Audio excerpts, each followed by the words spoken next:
Hello once again. Happy new Earth spin! And also, happy new moon as well.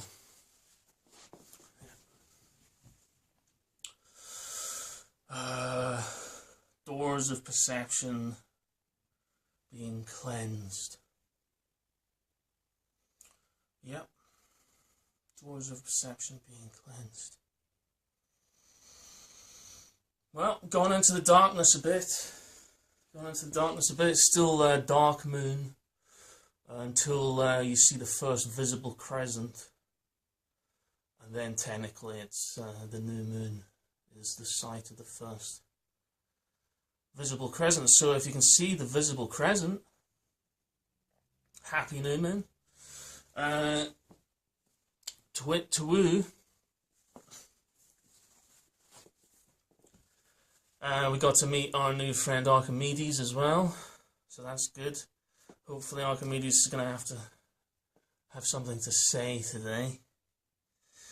I'd like to personally say, at this point in time, thank you for being on this journey with me, and it's great actually to finally be sharing this gnosis more around the planet.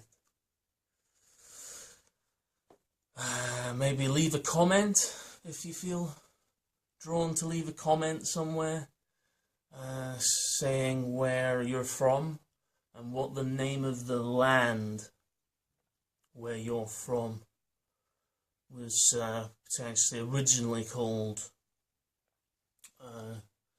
down the historical cycles, you know, back in time. Because this is wisdom of the ancestors, so yeah, wisdom of the ancestors. So thank you. Happy new moon when the crescent appears. Today I'm going to be talking about what is essentially multiple facets. It's to do with the fraction of a seventh. So 1 divided by 7. So, flap, flap, flap, flap, flap, flap, flap, flap.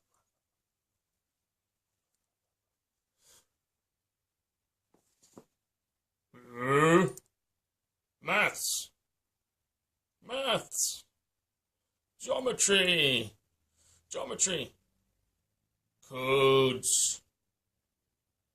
Measurements, calculations, precision, maths.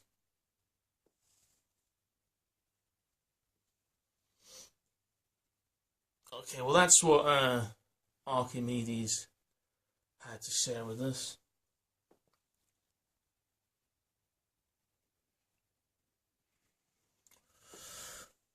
He likes maths. He's definitely a good pal. Right, so let's begin then. 1/7. Today's card is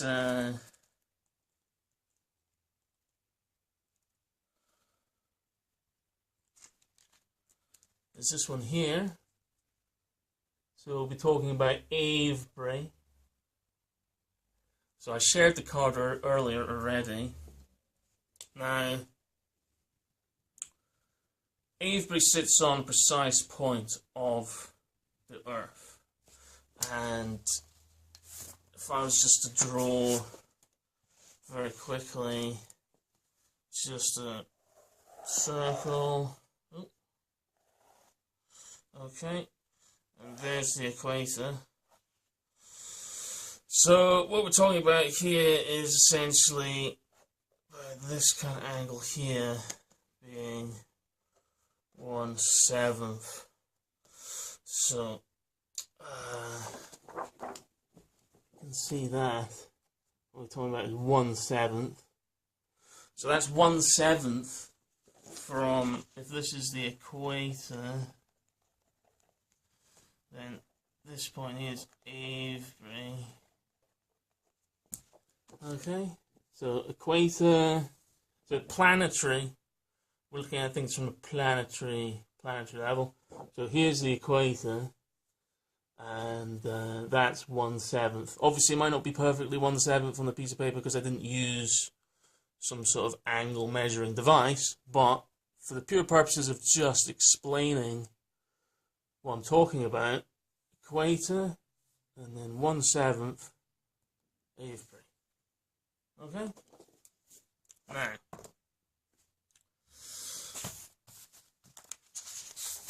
the fascinating thing about this 1/7,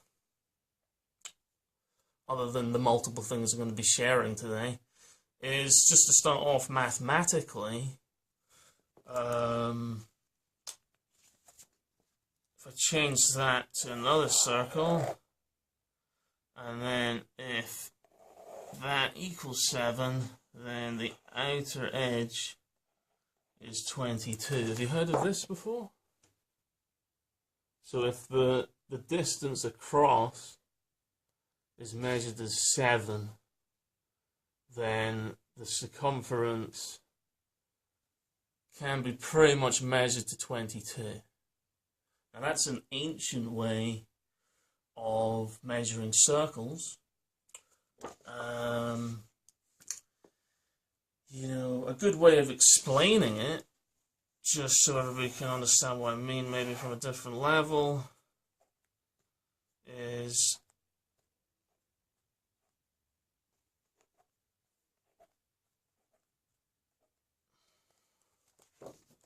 if you have 7 units, yeah, you have 7 units, another 7, and then plus 1, which is essentially a 7th. Okay, you get 7 plus 7 plus 7 plus a 7th makes 22.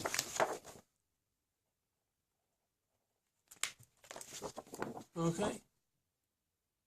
Now, if you pick up a calculator, if you have a calculator, and you hit the pi button, you'll get 3.14, and then a big number that keeps going.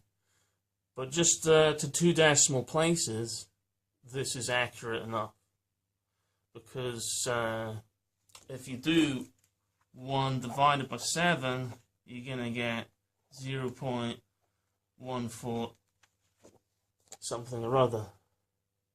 So 21 plus 1 is 22.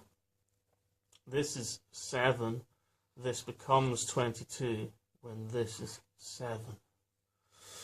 And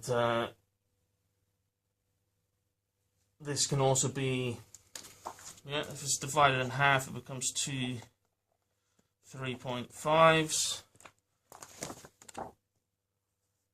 So things like when you have in the formula, you have 2r times pi, or just the diameter times pi.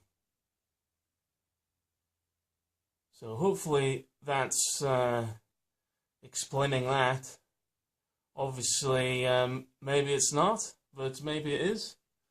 Okay, that's a bit more zoomed in. You're not actually seeing it clearly enough. Also, obviously, the reason I'm sharing this is this fascinating number here, number 22. Kind of fits with the information I'm sharing. So this is it from a circular perspective. Now, obviously, we're talking about ancient site called Avebury, which are part of these systems of ancient sites called stone circles.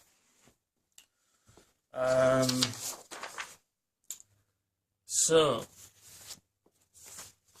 perhaps you've seen this image before of light and a prism being refracted. So, again, you have a singular light being refracted into the 7 rays. So 1 becoming 7. This is what we're talking about here today, because this is it from an electromagnetic spectrum. Okay, all the different kinds of rays of light, yeah, of vibrations. Yeah, radio over here, all the way over to gamma rays. And we're somewhere in the middle here, visible. So that's 1, 2, 3, 4, 5, 6, split into 7 segments, which reflects the 1 into 7 rays, or the 7th degrees north. And we were just explaining about the pi circle being measurable using the numbers 7 and 22. So that's some numbers very quickly, just some numbers, because we're talking about stone circles and we're talking about light refracting, because today's Galactic-Arkana is the star, which is number 17. So 1, 7. Again, there's those numbers. 1, 7. So, how does this all connect up? Well, the ancients obviously were aware of these sorts of things. Otherwise, maybe they just fluked it, as I explain in my book. Could all just be a big fluke. But unfortunately, you see, the thing about all the infinity codes is they all add up. Now, I'm about to share with you what I consider a very valuable piece of evidence regarding the climatic cycles. If you haven't heard of Sven's Mark or the documentary The Cloud Mystery, I would thoroughly recommend that you try and find it online to watch. I will try and post a link to that in the video. And this is a copy of one of the slides in that presentation, and it relates to things called cosmic rays and the sun's cycles. And it has an inverse relationship.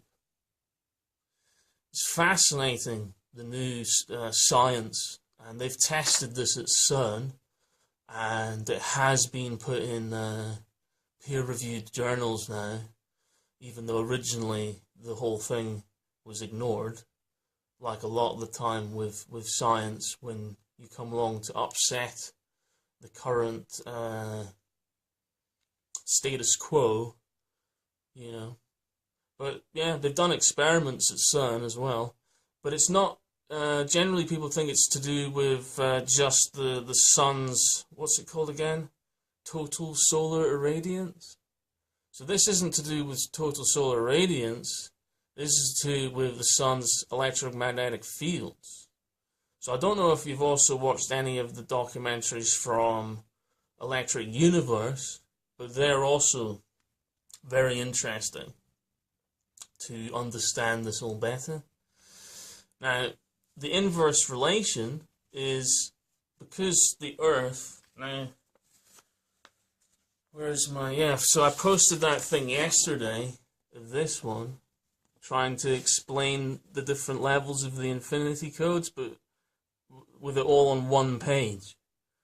So, you know, we're here, and we live in this sort of ring, which is basically humans' reality. But there's all this other stuff going on. So the sun here, you know, it creates an energy field, and that the Earth interacts with that. So when this is stronger, the Earth's field is stronger because it pushes back. Okay, but when the sun is quieter and isn't as strong, then it reduces, and so more cosmic rays can enter the atmosphere. So that's me trying to explain this one down here, but from an infinity codes perspective. So this is the science explaining it, inverse relationship. When one is down, the other one is up. Okay, up, and that one's down. That one's going down, this one's going up. Okay, so it's an inverse relationship. This is it, trying to explain it from an art level, that when this is stronger, when the sun's, and we're not just talking about the light or the heat, we're talking about electromagnetic fields, so energy fields. So, you know, this then reduces, and therefore the galactic level, which galactic level is other stars, is interstellar clouds, is energy from the center of the galaxy. That's all galactic level. Okay, so that's what that's explaining in regards to this one. Now I'll post links to that, but the reason I chose to connect it with today's is the thing about maths is you can correlate it on multiple disciplines. So, you know, this is like a full spectrum. It's a full spectrum. So, what do you think our ancestors were trying to say? Okay? This 1/7. Because the 1/7, I mean, this is, you know, something we've already covered on the Earth 7 day. There was the 7 days of the week. Now we're fairly used to being aware of the 7 days of the week, but they don't connect with the 28-day common law month anymore, which is something we've already covered. But again, this is a 7th, and all this other information is correlatable as a mathematical principle, because we're talking about a full spectrum divided into seven parts.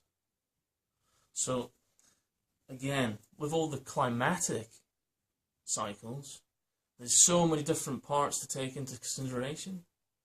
Now, this is very important. This is very important, because there's a lot of different cycles going on, and humans have only been really industrial scientific through the last 400-year cycle, which is how they round it up. Now, in my book, my first one, I talk about the 372 and the 391. Okay? I have evidence to show that these numbers are a more accurate explanation of the rounded figure of 400 years, which connects with all these different cosmic cycles, because, you know, we don't live in a clock. We live in a holistic, integrative system. This is all one. There is no separation, you know. Separation is dividing and ruling everything, which has its part to play, but again, it's not the full, complete picture. So these are the things that relate to this Galactic-Arkana 17, which is the stars. Okay, and just for the record, you know, I'm not trying to replace what the traditional tarot relates these to on a personality level or on your own personal life. I'm talking about that these are I'm trying to correlate my work, but from a galactic perspective. Hence, Galactic-Arkana. So this is Galactic-Arkana number 17, which is the 1 into 7, or the 1 into 7. Oh, there's someone who's drawn them out much better. Okay, the 7 diameter, 22 circumference. There we go. Which is cosmic rays, and then the research they talk about, as you can see here, it says cosmic rays, the evidence, okay?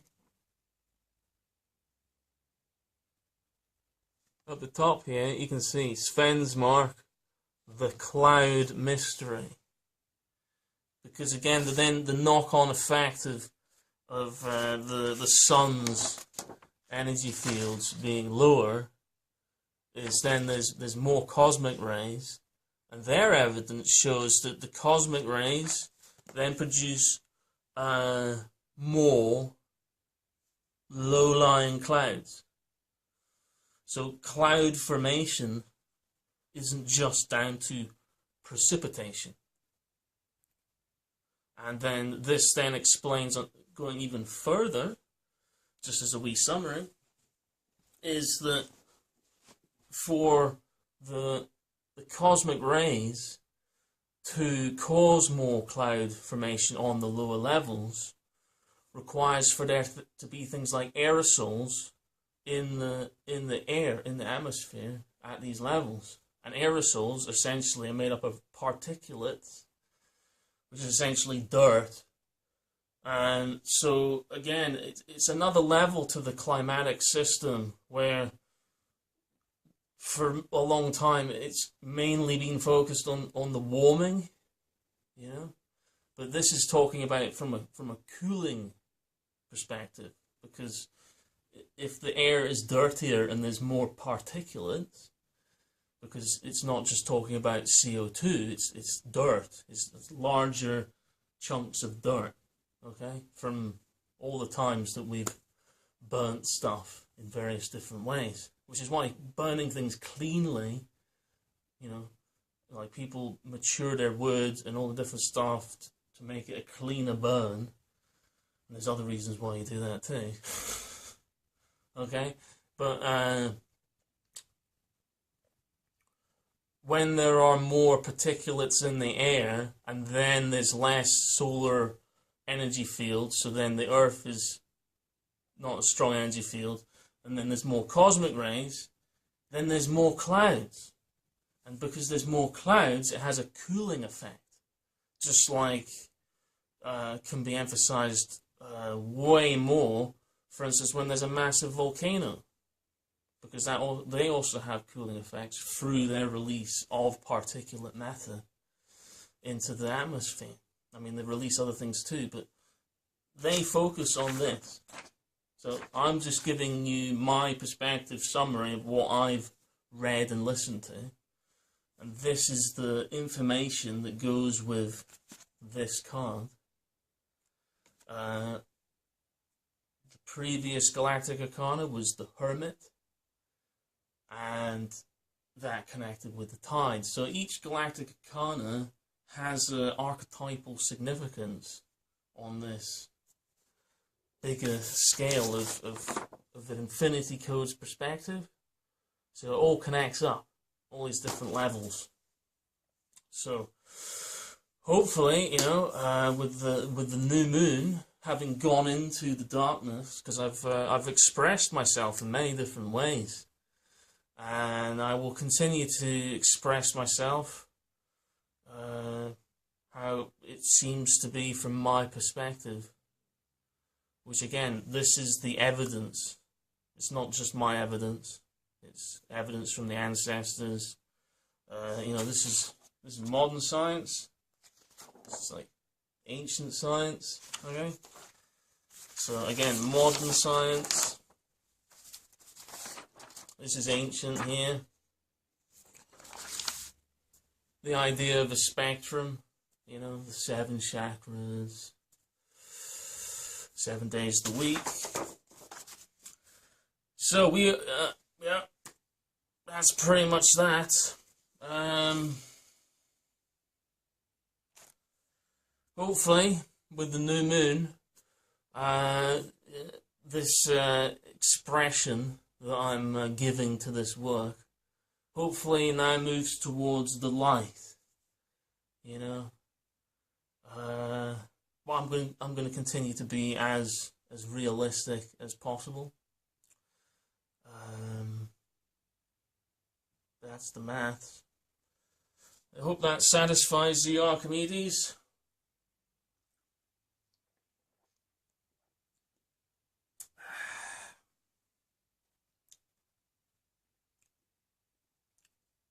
It's really when all the numbers, when you include all the numbers together, that it really starts to make sense, which is what my third book is going to be. So all of these numbers, which are the 22, each of them has a significance, just like today is connected with the cosmic rays and the clouds in relationship to the solar energy field, in relationship to the earth energy field, in relation to the amount of particulate matter, which then we have a part to play of. Again, looking at an equation with 7 different factors, including ourselves, obviously, because that's, you know, the Genesis process. You know, you have these 6 different levels, okay, but then you have the 7th, which is actually life, which is, you know, us, essentially, and all life on planet Earth, which really were meant to be guardians, you know, guardians of the eternal knot, of it all connecting back together again.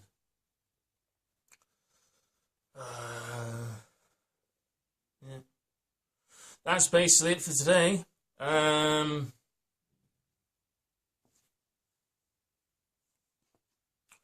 Way.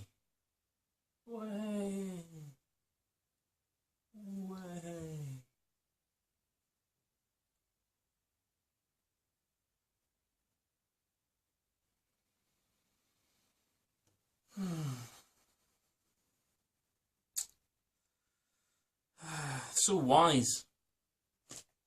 So wise. Okay.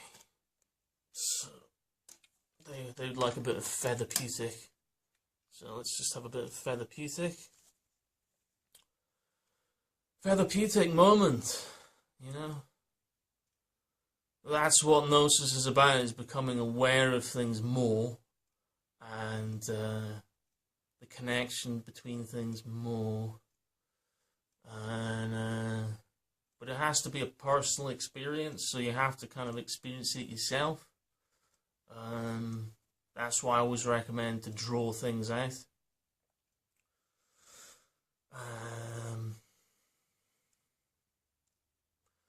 Yeah, the system is actually evolving as I'm sharing this as well. So I hope, you know, like I said at the beginning, I'm really thankful to be sharing this more now.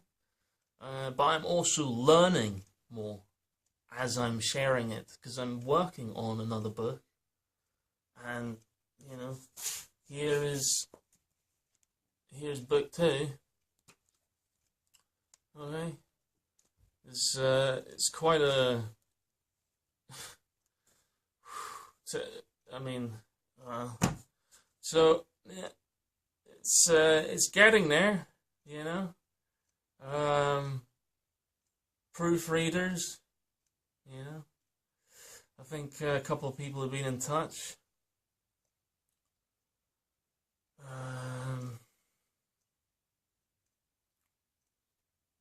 Yeah. So these are the sorts of things, which is Galactic-Arkana number 17, and there's a lot more to it than that. But that's today's summary. And see you again soon for another exciting show.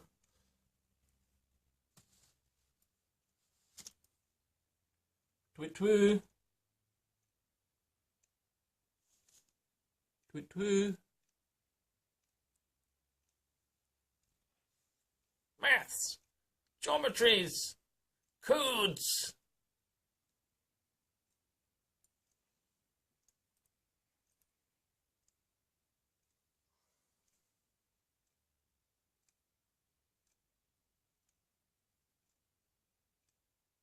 Blessings. See you again soon.